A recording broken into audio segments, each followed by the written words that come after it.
मुझे सीरियसली एक बात समझ में आती नहीं है कि भाई शुरू से लेकर अब तक हमने दी फैमिली मैन की सीजन 3 की आपको सारी अपडेट दी, तो फिर क्यों क्यों आप लोग सब्सक्राइब नहीं करते भाई?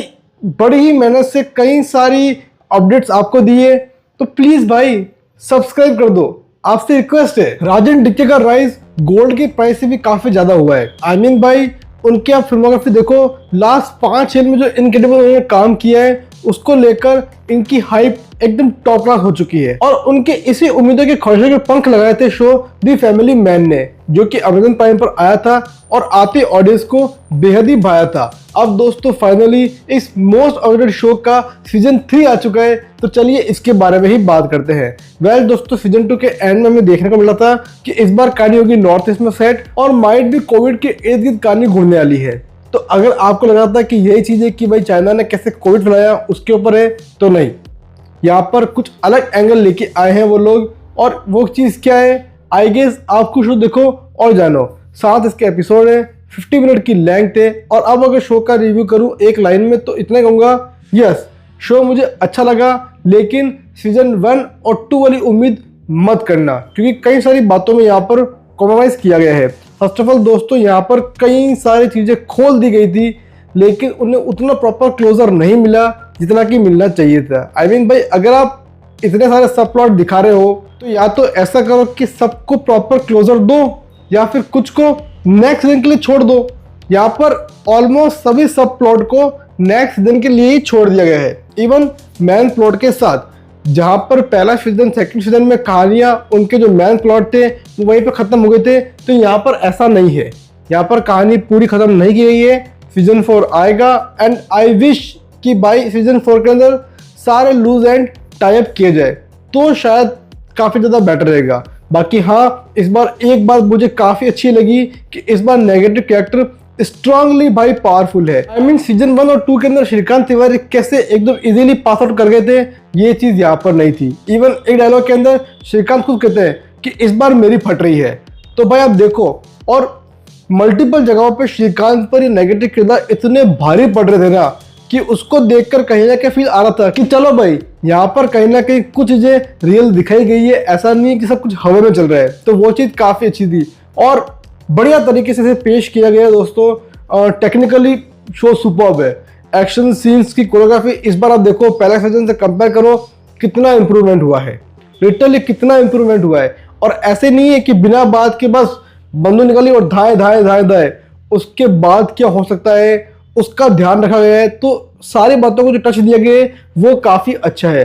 शो का स्टार्ट दोस्तों काफ़ी अच्छा था, पहला एपिसोड मुझे अच्छा लगा, सेकंड सो था, थर्ड एपिसोड के अंदर एक छोटा ट्विस्ट था जो कि आपको इंप्रेस करता है। उसके बाद शो का फ्लो कहना कि होता है सेट, और उसके बाद हमें कॉमेडी भी देखने को मिलती है। आई मीन भाई स्टार्ट के 3 एपिसोड में उतनी कॉमेडी नहीं थी, लेकिन यहाँ पर चीज़ों को कहीं ना कहीं अच्छे तरीके से पेश किया गया है।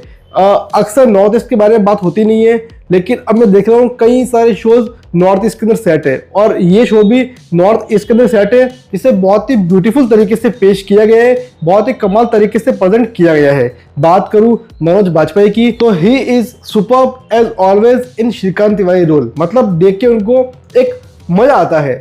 इसके अलावा दोस्तों श्रीकांत तिवारी यानी कि मनोज बाजपेयी के अलावा जिस एक्टर ने मुझे इम्प्रेस किया है वो थे शारिब हाशमी। भाई क्या कमाल काम किया है, लिटरली मजा आ गया देखकर। जितना भी कॉमिक रिलीफ था, कॉमेडी के पंचेस थे, उनके खाते में आए हैं और उन्होंने ब्यूटीफुल तरीके से उन्हें पेश किया है। उनकी दोस्ती श्रीकांत से कितनी गहरी है, ये सारी बातों को ताना बाना जिस तरह से पेश किया है वो अच्छा है। बात करूँ जयदीप अहलावत की, तो देखो काम सही है, लेकिन काम में नयापन नहीं है, लिटरली नयापन नहीं है। वो एक नॉर्थ ईस्ट का कैरेक्टर बने और लंबे बाल के अलावा नॉर्थ ईस्ट का कुछ भी देखने को नहीं मिलता है। आई मीन भाई वो बोल रहे हैं, डायलॉग बोल रहे हैं, लेकिन उनका एक्सेंट नॉर्थ ईस्ट है ही नहीं, उसमें हरियाणवी टच है। आई मीन भाई उनके बालों की विग उतारो, उन्हें पुलिस की वर्दी पहनाओ, हाथीराम चौधरी रेडी है। लिटरली काम में आप डिफ्रेंशिएट नहीं कर सकते हो कि जयदीप अहलावत ने ये काम किया है, उससे पहले ये काम किया है और दोनों आपस से अलग है। नहीं, ऐसा फील होता ही नहीं है। निम्रत कौर है और स्ट्रॉन्ग काम किया है। उनका एक काफी कमाल का डायलॉग है जयदीप अहलावत के साथ, पहली बार जब वो कॉल में बात करते हैं। भाई आप सीन देखो, उस सीन में निम्रत कौर के जो ऑरा देखने को मिलता है ना, मजा आ गया वो सीन देखकर। बाकी कलाकार ने सबने अपना काम अच्छा तरीके से किया है। शो में दोस्तों 2 कैमियोज है जो कि एज यूजुअल एक्सपेक्टेड थे, साथ ही भाई उनके सीन्स बढ़िया लिखे गए हैं। इसके अलावा डायलॉग्स आर वेरी गुड। मतलब क्लाइमैक्स के अंदर भी एक डायलॉग है जहाँ पे श्रीकांत बोलता है जयदीप को कहाँ भाग रहा है, तो वो कहता है तू मेरे पीछे क्यों पड़ा है, मैंने क्या तेरे पे कर्जा लिया हुआ है। भाई वो इतना फनी लग रहा था ना मुझे कि पूछो मत। ऐसे कई सारे सीन्स और हैं जो कि ऐसा ह्यूमर लेके आ रहे थे। जैसे कहने को शो में कई सारे ट्विस्ट है तो सही, लेकिन यार आप हर ट्विस्ट ना गैस कर लोगे।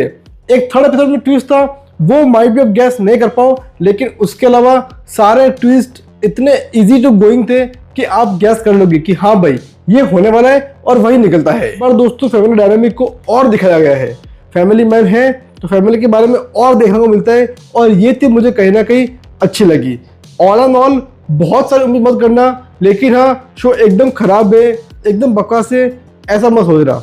मैं दूंगा शो को 7 आउट ऑफ 10। बात करूँ पैटर्न गाइडलाइन की तो शो के अंदर कोई न्यूड सीन नहीं है, लेकिन हाँ गाली आपको सुनने को मिलती है। तो दोस्तों बस होता मेरा रिव्यू दी फैमिली मैन की सीजन 3 पर। अगर आपको ये वीडियो पसंद आए तो प्लीज वीडियो पे लाइक करो, चैनल को सब्सक्राइब करो। हम आपसे मिलेंगे किसी और वीडियो के साथ, तब तक के लिए खम्मा गणी, हैव अ गुड डे।